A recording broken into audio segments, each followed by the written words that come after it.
Hey, good day, YouTubers, and welcome back for a quick short on a sound install I'm doing for a lifelike Proto 2000 SD9. And what's kind of unique on this install is that I'm doing 4 speakers in this locomotive. And to give you an example of the speakers that I'm using, if you'll notice right down here at the lower right of your screen, I'm using 2 of these mini ovals, and they're being used in the front of the locomotive underneath the cab, and I just simply have the enclosures glued back to back.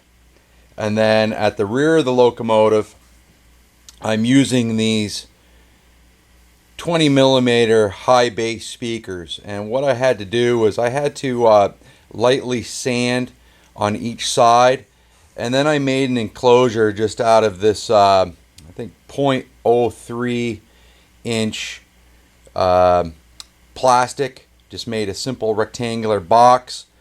I glued that box together, put the 20 millimeter speakers side by side, and glued that enclosure into the back of the locomotive. Now, something I'm trying just a little bit different, and it seems that it's going to work, is that the enclosure that I made is going to be firing down through the trucks, but also I left the back of the enclosure off, and that's going to fire up through the radiator grills.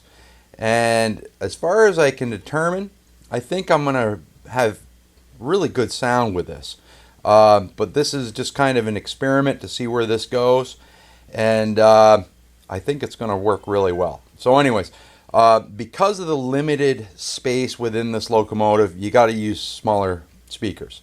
But I believe by using the 2 high bass speakers and the 2 mini ovals up in the front, I'm going to get plenty of clarity, I'm going to get plenty of bass, but I'm also going to get a large amount of volume. And the thing is when you use these smaller type of speakers, you sometimes have to give up that volume of noise. So what I wanted to do is I wanted to get back to having large volume, especially when you operate in a large club or a large private model railroad setting.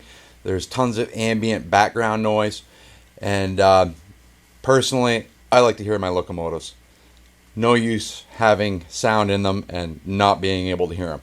So just to let you know, you probably figured it out, I'm of the group that likes to have sound and lots of it. So anyways, I'm just waiting for the glue to dry on that rear enclosure.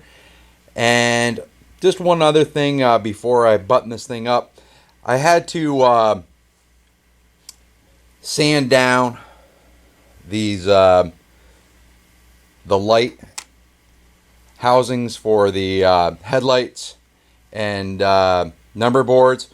I've got a belt sander, and I took on the rear one, I took about half of it off so I could slide that enclosure up in there. You'll also notice that I cut that rear frame off to accommodate that back speaker. I didn't have to do anything to the front one. Well, excuse me. I did have to shave just a little bit off with my bandsaw in order to accommodate those 2 front speakers. No big modification there on the front. The rear one, I just simply cut off.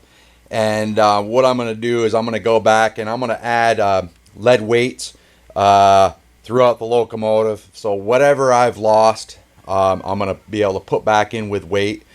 And also, this thing weighs a bunch anyway, so I didn't feel that I'd really be giving up that much by cutting that frame down.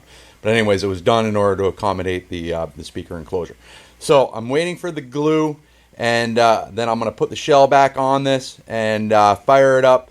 And what we're going to do is we're going to do a little side-by-side sound comparison to the other SD9 that I've got posted from a few posts back. So we'll be able to see. I'm kind of excited about this. Hopefully I'll have this wrapped up here by tomorrow, and we'll see what happens. All right, guys. Bye.